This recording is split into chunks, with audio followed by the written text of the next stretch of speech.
সানা মামনি কিচেনে আপনাদেরকে স্বাগত। আজ আমরা বানাবো মাছের মাথা দিয়ে 5 রকমের সবজি দিয়ে ছেঁচড়া। রেসিপিটি বানানোর জন্য ভিডিওটি শেষ পর্যন্ত দেখুন।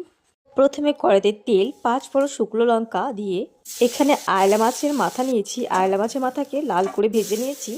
ওই তেলে পেঁয়াজ, আলু, পটল, হলুদ গুঁড়ো, লঙ্কা গুঁড়ো, লবণ দিয়ে ভেজে নিয়েছি। তারপর সব সবজিগুলো এক এক করে দিয়ে হলুদ, স্বাদ মতো লবণ, কাঁচা লঙ্কা, সরষে পেস্ট দিয়ে নেড়ে চেড়ে পালংগুলো দিয়ে দেব।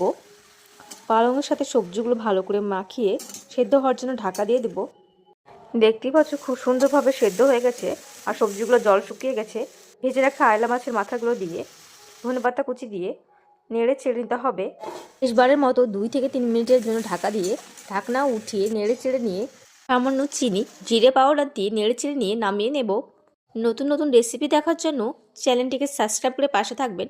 ভিডিওটি ভালো লাগলে লাইক কমেন্ট করবেন।